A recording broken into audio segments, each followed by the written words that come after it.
حدثنا بهز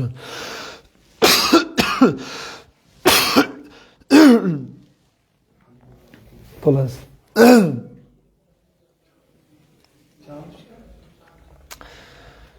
اوکے. استعیذ باللہ السمیع العلیم من الشیطان الرجیم. بسم اللہ الرحمن الرحیم. تو ہم امام مسلم رحمۃ اللہ تعالی علیہ کی صحیح مسلم سے کتاب النکاح پڑھ رہے ہیں. آپ اس کو کتاب النکاح بھی پڑھ سکتے ہیں یا تو آپ اس کو الگ سے کتاب پڑھیں گے اور پھر آگے النکاح ہو. ٹھیک ہے. اسی طریقے سے پھر جو باب انہوں نے باندھا ہے وہ باب ہے استحباب النکاح لمن طاقت نفسہ الیہ. تو اس کو بھی آپ اگر الگ الگ پڑھیں گے تو استحباب النکاح، اور اگر باب کو ملا کے پڑھیں گے تو باب استحباب النکاح. پھر تو مضاف مضاف الیہ کی کیفیت ہو جائے گی اور مضاف الیہ ہمیشہ مکسور ہوگا، مجرور ہوگا. تو یہ صحیح مسلم میں حدیث نمبر 1401، اور اگر اس کو آپ انٹرنیشنل نمبرنگ کے حساب سے نہ لیں تو حدیث نمبر 3299 کے نمبر پہ آپ کو یہ حدیث مل جائے گی. امام مسلم رحمۃ اللہ تعالی علیہ فرماتے ہیں وحدثنی ابو بکر بن نافع العبدی. ہم سے حدیث بیان کی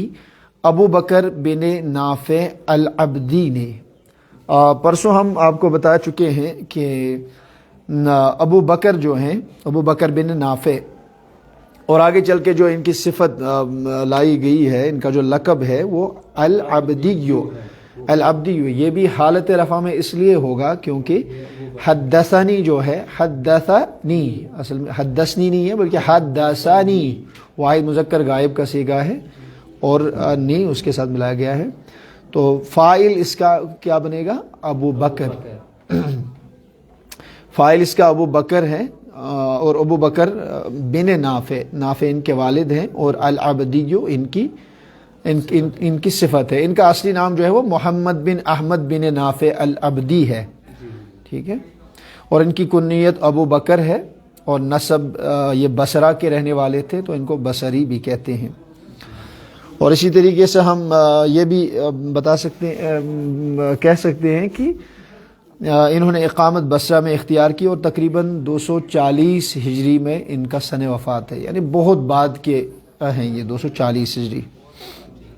ٹھیک ہے. اور ان سے سعید بن عبداللہ الفرغانی نے بھی احادیثیں روایت کیا ہے. اور امام ذہبی رحمۃ اللہ تعالی علیہ نے ان کو ثقہ فرمایا ہے. علامہ ابن حجر العسقلانی رحمہ اللہ نے بھی ان کو صدوق کہا ہے، سچا کہا ہے. تو لہٰذا ان کی حدیثیں لینے میں کوئی خدا نخواستہ کوئی حرج نہیں ہے. تو امام مسلم کہتے ہیں ہمیں حدیث بیان کی ابو بکر بن نافع العبدی نے،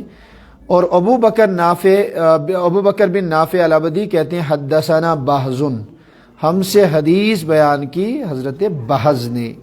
بہز مشہور نام ہے، بہز بن اسد ان کا مکمل نام ہے. ابو الاسود البصری، ابو الاسود ان کی کنیت تھی، اور یہ بھی بصرہ کے رہنے والے تھے،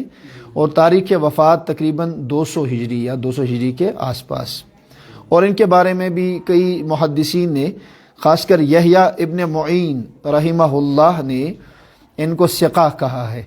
اور یہ بھی یاد رکھیں کہ جب یحییٰ بن معین رحمۃ اللہ تعالی علیہ کسی کو ثقہ کہہ دے تو پھر اس میں دو رائے نہیں رہتی ہے کہ وہ ثقہ ہے یا نہیں ہے. یحییٰ بن معین کا قول بہت زیادہ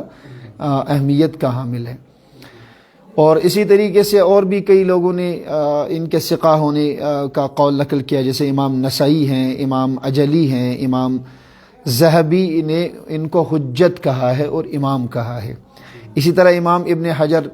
عسقلانی رحمۃ اللہ تعالی علیہ نے بھی ان کے ثقہ ہونے کا قول نقل کیا ہے. اور بھی کئی ائمہ حدیث ہیں جنہوں نے ان کے ثقہ ہونے کی بات کی ہے. حضرت بہز کہتے ہیں حدثنا حماد بن سلمہ، ہم سے حدیث بیان کی حماد بن سلمہ نے. سلمہ نہیں، سلمہ. اس کی اپنی وہ ہوتی ہے کہ اپنا تلفظ ہوتا ہے، یمنا چاسن، اس میں اکثر و بیشتر یہ ہوتا ہے کہ جو نام وغیرہ رہتے ہیں ان کی وعلیکم السلام ان کی اپنی پروننسیشن ہوتی ہے، مطلب اس دور میں ان کو کیسے پڑھا جاتا تھا، تو اس کا اعراب سے زیادہ وہ تعلق نہیں ہے، اعراب کا تعلق آخری حرف سے ہوتا ہے. تو یہ نام ایسے ہی پڑھا جاتا تھا سلامہ، ٹھیک ہے، سلامہ. حدثنا حماد بن سلمہ، ہم سے حدیث بیان کی حماد بن سلمہ نے، حماد بن سلمہ بن دینار البصری، کیونکہ یہ اہل بصرہ سے ہی تعلق یہ سارے شیوخ رکھتے ہیں تو اسی لیے یہ بھی بصرہ کے ہی ہے. کنیت ان کی ابو سلمہ ہے، بصرہ میں یہ ٹھہرے ہیں، اور 167 167 یا 168 ہجری میں ان کی وفات ہوئی ہے. اور اسی طریقے سے ان کے بارے میں بھی اکثر محدثین نے ان کے ثقہ ہونے کی یا اچھے قول ان کے بارے میں نقل کیے ہیں، تو ان کے بارے میں بھی خدا نخواستہ ایسی کوئی بات نہیں ملی ہے کہ ان کے حدیث کو رد کیا جائے. حضرت حماد بن سلمہ رضی اللہ تعالی عنہ یا رحمۃ اللہ علیہ کہہ لیجئے، وہ روایت کرتے ہیں حضرت ثابت سے رضی اللہ عنہ رحمۃ اللہ علیہ، اس لیے کہ دونوں کے لیے، چاہے صحابہ کے لیے ہم کلمات ترضی ہو یا کلمات ترحم ہو، یعنی رحمۃ اللہ علیہ بھی کہہ سکتے ہیں، رضی اللہ عنہ بھی کہہ سکتے ہیں. اور اسی طرح جو اولیاء کاملین ہیں ان کے لیے بھی دونوں طرح کے کلمات استعمال کرتے ہیں، اور ائمہ نے کیے ہیں، اس میں کوئی حرج نہیں ہے. البتہ بہتر یہ ہے، مناسب یہ ہے، اور اختلاف سے بچنے کے لیے صحابہ کرام کے لیے رضی اللہ تعالی عنہ کو رکھا جائے،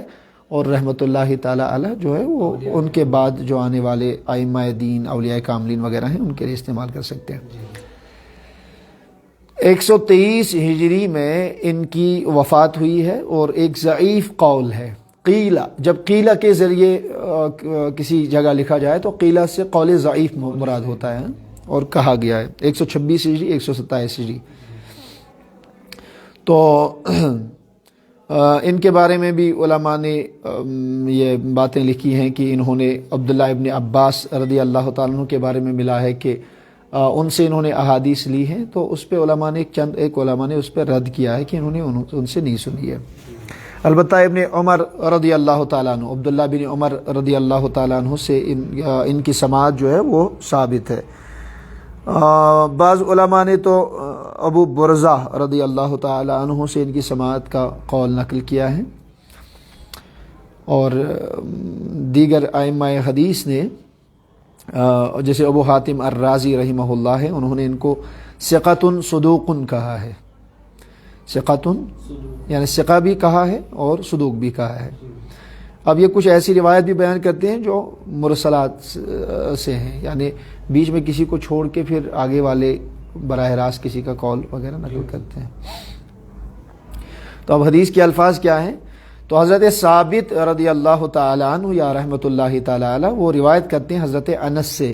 انس جب مطلق لکھا جائے تو اس سے انس بن مالک ہی مراد ہوتے ہیں، ٹھیک ہے، کیونکہ انس نام کے اور بھی کئی ہیں، تو لیکن جب مطلق انس لکھا جائے، جیسے ہم نے پچھلی بار آپ سے وہ عرض کیا تھا کہ اگر مطلق عبداللہ کا لفظ بیان کیا جائے تو اس سے عبداللہ بن مسعود رضی اللہ تعالیٰ عنہ مراد لیے جاتے ہیں. اسی طریقے سے جب لفظ انس کہا جائے تو اس سے انس بن مالک مراد ہوتے ہیں. ایسے جب جابر کہا جائے تو اس سے جابر بن عبداللہ مراد ہوتے ہیں. حالانکہ اور بھی صحابہ اس نام سے ہیں، اور کئی صحابہ ایک جیسا نام رکھتے تھے. تو ان کا لقب جو ہے، کنیت ان کی ابو حمزہ، اور لقب جو ان کا ہے ذوالأذنین، دو کانوں والے.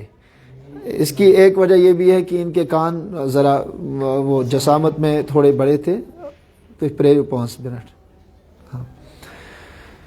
تو ان کے کان تھوڑے بڑے تھے دوسرے لوگوں کی نسبت، یا یہ بھی کہا جاتا ہے کہ نبی اکرم صلی اللہ علیہ وسلم کو ان کے کان اچھے لگتے تھے. بعض نے چھوٹے کا بھی ذکر کیا، بعض نے بڑے کانوں کا ذکر کیا ہے. اور حضور عذرائے شفقت و محبت ان کے کان کی لو جو ہوتی تھی اس کو پکڑتے تھے. یتکن فیض نبی رحمت صلی اللہ علیہ وسلم یمن تھاپ کر، کیونکہ انس بن مالک وہ صحابی ہیں جن کی والدہ نے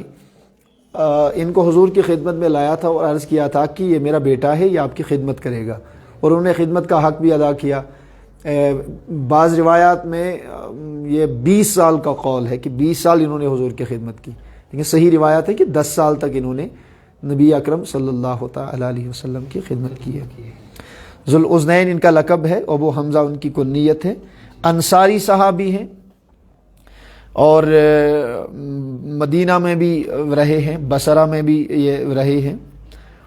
لیکن اقامت جو ہے مدینہ اور بصرہ میں زیادہ وقت انہوں نے گزارا ہے۔ 90 ہجری میں، سن 90 ہجری میں انہوں نے یہ دنیا سے رخصت ہوئے۔ ضعیف قول کے مطابق 91، 92، 93، لیکن صحیح قول جو ہے وہ 90 ہجری ہے، ٹھیک ہے۔ اور بصرہ میں ان کی وفات ہوئی، یعنی یہ اس وقت بصرہ میں تھے اور لوگوں کو علم دین وغیرہ سکھا رہے تھے، تو بصرہ میں ولادت تو مدینہ میں ہوئی ہے لیکن وفات جو ان کی ہوئی ہے وہ بصرہ میں ہوئی ہے۔ خادم رسول اللہ صلی اللہ علیہ وسلم بھی ان کا ایک لقب ہے، ٹھیک ہے۔ انہوں نے حضور علیہ السلام کی تقریباً 10 سال انہوں نے خدمت کی ہے۔ اور اس میں پھر یہ بات بھی بڑی ایک اہم ہے حضور کے اخلاق حمیدہ کے حوالے سے کہ 10 سال خدمت کرنے کے باوجود یہ فرماتے ہیں کہ 10 سال کبھی بھی نبی اکرم صلی اللہ علیہ وسلم نے مجھ سے یہ نہیں کہا ہوگا کہ اگر میں نے کوئی کام کیا آپ نے ایسا کیوں کیا، اور پورے 10 سال کبھی ایک مرتبہ بھی نہیں کیا ہوگا، نہیں کہا ہوگا کہ اگر ہم نے کوئی کام نہیں کیا ہوتا تو حضور نے کبھی نہیں فرمایا کہ یہ کام کیوں نہیں کیا، ٹھیک ہے۔ تو یہ حضور کے اخلاق حمیدہ ہیں، نبی پاک صلی اللہ تعالی علیہ وسلم کے اخلاق حمیدہ کا اس سے پتہ چلتا ہے۔ اور ان کے صحابی ہونے میں تو کسی کو دو رائے نہیں ہے، ٹھیک ہے۔ لہذا جتنے بھی ائمہ حدیث ہیں ان سب نے ان کو صحابہ میں ہی شمار کیا ہے۔ لیکن ایک بات تھوڑی سی میرے خیال سے اہم ہے، وہ اس حوالے سے کہ بصرہ میں جتنے صحابہ بصرہ چلے گئے تھے اور وہاں سکونت اختیار کی تھی، ان تمام بصرہ کے رہنے والے صحابہ کرام جو تھے ان میں سب سے آخر پہ حضرت یہی صحابی جو ہیں حضرت انس بن مالک رضی اللہ تعالیٰ عنہ انتقال فرمانے میں سب سے آخر ہے، یعنی سب سے آخری صحابی جو بصرہ میں جن کا انتقال ہوا وہ انس بن مالک۔ اسی لیے مطلب اس وقت امام اعظم ابو حنیفہ رحمۃ اللہ تعالیٰ علیہ جو ہیں ان کی عمر مبارک 10 سال تھی، تو 10 سال میں بھی ممکن ہے کہ وہ ملاقات کی ہوگی، اسی لیے بعض علماء نے اس کا بھی قول بیان کیا ہے۔ اب حدیث پہ آئیں۔ حضرت انس بن مالک رضی اللہ عنہ فرماتے ہیں ان نفرا من اصحاب النبی صلی اللہ علیہ وسلم، حضور صلی اللہ علیہ وسلم کے صحابہ میں سے چند لوگ،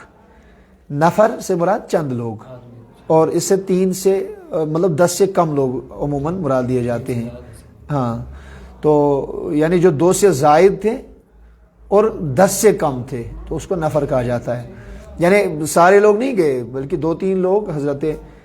ام المؤمنین عائشہ صدیقہ رضی اللہ تعالیٰ عنہا کا ذکر ہے دوسری حدیث میں، یہاں تو فقط اتنا ہے ازواج مطہرات کا ذکر ہے۔ کہتے ہیں کہ صحابہ میں سے چند لوگ سعلو، اب میں نے پہلے عرض کیا کہ نفر سے مراد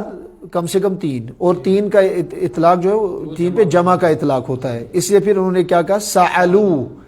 اگر 3 سے کم ہوتا تو جمع کا صیغہ استعمال نہیں ہوتا، اور یہاں پہ چونکہ فاعل پہلے آیا ہے اور پھر فعل کو بعد میں لیا گیا ہے، تو لہٰذا یہاں پہ دیکھا جائے گا کہ اگر واحد ہے تو فعل بھی واحد، اگر وہ تثنیہ تو یہاں یہ تثنیہ، اگر وہ جمع تو یہ جمع ہوگا، تو اس کا جمع ہونا بھی اس پہ دلالت کرتا ہے کہ نفر سے 3 سے زائد لوگ مراد ہیں۔ سالو، انہوں نے پوچھا ازواج النبی، نبی کریم صلی اللہ علیہ وسلم کی ازواج مطہرات سے، ان عملی، ان کے عمل کے متعلق، کن کے عمل کے متعلق؟ حضور صلی اللہ علیہ وسلم کے عمل کے متعلق، فی السر، جو وہ تنہائی میں کرتے تھے، یعنی ایک تو صلاۃ خمسہ جو ہوتی ہیں 5 نمازیں ہوتی ہیں وہ تو مسجد نبوی میں ادا کیا کرتے تھے، امامت فرماتے تھے۔ اب صحابہ نے جو سوال کیا وہ نفلی نمازوں کے بارے میں، ہاں، سر سے مراد جو گھر میں پڑھتے۔ اب یہاں پہ اس کی تفصیل نہیں ہے کہ انہوں نے کیا کہا، کیا جواب دیا، تو انہوں نے بڑا مختصر اس کو لیا ہے، لیکن اگر ہم اس کو صحیح بخاری کے حوالے سے لیں گے، صحیح بخاری کے الفاظ جو ہیں وہ تھوڑے سے مختلف ہیں، وہ بھی انس بن مالک کی ہی روایت ہے، اور اس میں باضابطہ طور پہ ثلاثۃ رہطن کا لفظ آیا ہے، یعنی 3 افراد آئے تھے۔ پھر اور مزید جو روایات ہیں ان مزید روایات میں ان 3 افراد کا تو علماء نے نام بھی ذکر کیا ہے کہ مطلب مختلف صحابہ ہیں، اس میں بعض نے کہا ہے کہ یہ 3 صحابی تھے، بعض نے کسی اور کا ذکر کیا ہے، تو لیکن اس میں عثمان بن مظعون، حضرت مولا علی، اور شاید غالباً عبداللہ بن عمر بن عاص، یہ 3 صحابہ تھے، تو اس میں 3 کا ذکر بھی آیا ہے۔ پھر انہوں نے جب حضور علیہ الصلاۃ والسلام کی عبادت کے بارے میں فسر، یعنی جو وہ گھر میں کیا کرتے تھے نفلی عبادت، تو بخاری کے الفاظ ہے کہ فلما اخبروا، تو جب ان کو خبر دے دی گئی، کأنہم تقالوہا، تو انہیں ایسا محسوس ہوا کہ یہ تو کم ہے، انہیں اپنی نظر میں یہ کم لگا کہ حضور، مطلب ان کا گمان ممکن تھا، یہ تھا کہ حضور صلی اللہ علیہ وسلم برابر رات بھر نفل نماز وغیرہ پڑھتے ہوں گے، لیکن جب ازواج مطہرات نے ان کا ذکر کیا کہ حضور اتنی عبادت کرتے ہیں رات میں، تو انہیں آپس میں یہ بات کرنے لگے کہ یہ تو زیادہ نہیں ہے، ان کی نظر میں وہ تھوڑا سا کم محسوس ہوا۔ لیکن پھر صحیح مسلم کے الفاظ کیا ہے، یہاں تو فقط اتنا دیا ہے، لیکن پھر صحابہ آپس میں بات کرنے لگے، ارے حضور تو اتنا کم عمل اس لیے کرتے ہیں نوافل کو لے کے، اللہ پاک نے تو ان کے وسیلے سے اگلوں پچھلوں کی خطائیں معاف کی ہیں، یعنی وہ تو معصوم عن الخطا خود بھی ہیں، اور ان کے وسیلے سے لوگوں کی بخشش ہوگی، انہیں کیا ضرورت ہے کہ وہ نفل کا زیادہ اہتمام کریں، لہذا ان کو دیکھ کے ہم یہ نہ کہیں کہ وہ اتنی کرتے ہم بھی اتنی ہی کریں گے، معصوم عن الخطا ہونے کے باوجود بھی اگر وہ اس طرح نفل پڑھتے ہیں تو ہم نے تو بدرجہ اولا ہمیں تو نوافل کا اہتمام کرنا چاہیے، ٹھیک ہے۔ فقال بعضهم، ان میں سے ایک نے کہا، بعضهم ایک نے، ان میں سے ایک نے، فقال بعضهم، بعض مضاف، ہم مضاف الیہ، مضاف الیہ سے مل کر کیا بنے گا، فقال، قال کا فاعل، ٹھیک ہے، فقال بعضهم، اسی لیے بعض ضاد پہ ضمہ آئے گا، بعضهم، تو ان میں سے ایک نے کہا لا اتزوج النساء، میں تو عورتوں سے شادی ہی نہیں کروں گا۔ اب اس نے جب حضور علیہ الصلوۃ والسلام کی عبادت کا حال دیکھا تو اس نے کہا کہ ارے میں کیا عبادت یہ عورتوں سے شادی کر لوں، مجھے تو عبادت کی ضرورت ہے، مجھے تو نوافل کی ضرورت ہے، ٹھیک ہے، مجھے تو نوافل کی ضرورت ہے، لا اتزوج النساء، میں عورتوں سے شادی نہیں کروں گا۔ وقال بعضهم، اور ان میں سے ایک نے کہا لا اکل اللحم، میں گوشت نہیں کھاؤں گا، بحمل ماضی، ٹھیک ہے، کیونکہ گوشت کھانے سے شہوات وغیرہ باقی ساری چیزیں ہو جاتی ہیں، اور صحابہ چاہتے تھے کہ ہم اس طرح کی غذا کھائیں، اس طرح کی غذا کھائیں کہ جس سے عبادت وغیرہ میں وہ مخل نہ ہو، اس سے کوئی خلل نہ آئے۔ وقال بعضهم، اور ان میں سے ایک نے کہا، کیونکہ میں نے پہلی عرض کیا کہ 3 لوگ تھے، ٹھیک ہے، اب تیسرے شخص نے کہا جب حضور اس طرح کی عبادت کرتے ہیں، نوافل پڑھتے ہیں، لا انام علی فراش، آج کے بعد میں پھر بستر لگا کے نہیں سوؤں گا، مشنو ذہی بستر اسپٹ، یعنی میں رات بھر نہیں سوؤں گا، میں اللہ کی عبادت کروں گا۔ فحمد اللہ، اب یہاں پہ یہ بھی ذکر نہیں ہے کس نے حمد بیان کی، لیکن دوسری احادیث سے ہمیں یہ پتہ چلتا ہے کہ اللہ کے نبی تشریف لائے اور ان کا تعجب، ان کا عجب، ان کی آپس کی باتیں سنی، تو فحمد اللہ، حضور تشریف لائے، یہاں تو ذکر نہیں ہے، لیکن بخاری اور دیگر نسائی وغیرہ کی روایت میں باضابطہ کہ حضور تشریف لائے، فحمد اللہ، تو اللہ کی حمد بیان کی، واثنا علیہ، اور اللہ کی ثنا بیان کی، یعنی حضور آئے اور اللہ کی حمد و ثنا بیان کی۔ فقال، پھر فرمایا، ما بال اقوام، لوگوں کا کیا حال ہے، لوگوں کو کیا ہو گیا ہے، یہ کیسی باتیں کر رہے ہیں، قالوا کذا و کذا، یہ اس طرح اور اس طرح کی باتیں کر رہے ہیں، لوگوں کو کیا ہو گیا کہ یہ اس طرح کی، کہ ایک بندہ اٹھتا ہے وہ کہتا ہے کہ میں شادی نہیں کروں گا، دوسرا کہتا ہے کہ میں آج کے بعد بستر نہیں لگاؤں گا، تیسرا کہتا ہے کہ میں گوشت نہیں کھاؤں گا، ان کو کیا ہو گیا ہے کہ یہ اس طرح کی باتیں کرتے ہیں۔ پھر حضور اپنا عمل بتاتے ہیں، لاکنی اصلی، لیکن میں نماز پڑھتا ہوں، وانام، اور سوتا بھی ہوں، یعنی میں بھی عبادت کرتا ہوں لیکن سوتا بھی ہوں، ٹھیک ہے، وَأَصُومُ وَأُفْطِرُ، میں روزے بھی رکھتا ہوں، افطار بھی کرتا ہوں، یعنی بعض ایام ایسے ہمارے گزرتے ہیں کہ ہم روزہ رکھتے ہیں اور کبھی کبھی روزہ چھوڑ دیتے ہیں، رمضان کی بات نہیں، یہ نوافل کی بات ہے، کوئی یہ دلیل بنا لی کہ رمضان میں بھی وہ دے دی، ایسا نہیں ہے، یہ نوافل کی بات کر رہے ہیں، کیونکہ بہترین روزہ رمضان کے روزوں کے بعد جسے سب سے بہترین روزہ کہا گیا وہ حضرت داؤد کا روزہ ہے، اور حضرت داؤد کا روزہ کیا ہوتا تھا، وہ ایک دن روزہ رکھتے تھے، دوسرے دن نہیں رکھتے تھے، ایک دن رکھتے تھے، دوسرے دن نہیں رکھتے تھے، تو اگر کوئی سال بھر ہمیشہ روزہ رکھنا چاہیے، صوم الدہر، یعنی پوری زندگی روزہ رکھے، تو اسے بھی بہتر یہ ہے کہ ایک دن رکھے، دوسرے دن نہ رکھے، ایک دن چھوڑ کر کے دوسرے دن رکھیں۔ تو حضور نے فرمایا کہ میں نماز پڑھتا ہوں اور میں سوتا بھی ہوں، وَأَصُومُ میں روزہ بھی رکھتا ہوں، وَأُفْطِرُ افطار بھی کرتا ہوں، وَأَتَزَوَّجُ النِّسَاءَ اور میں عورتوں سے شادی بھی کرتا ہوں۔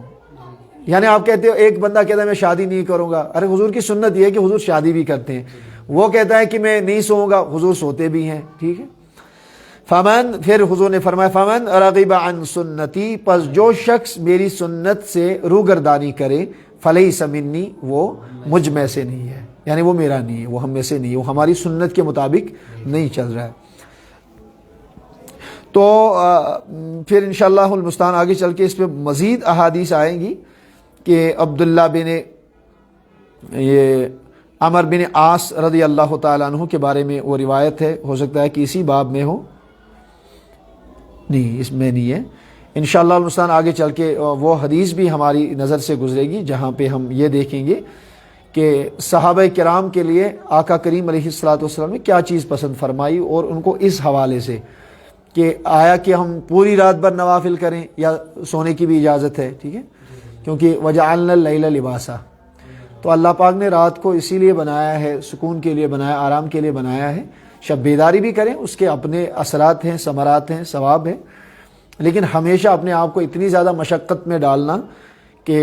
پھر تھکاوٹ اور اکتاہٹ وغیرہ یا انسان کی صحت پہ برا اثر پڑے، تو اس طرح بھی دین اسلام میں اس کا بھی کوئی شخص مکلف نہیں ہے۔ بس انشاءاللہ المستعان آگے چل کے پھر اس کو دوبارہ کنٹینیو کرتے ہیں۔ السلام علیکم ورحمۃ اللہ۔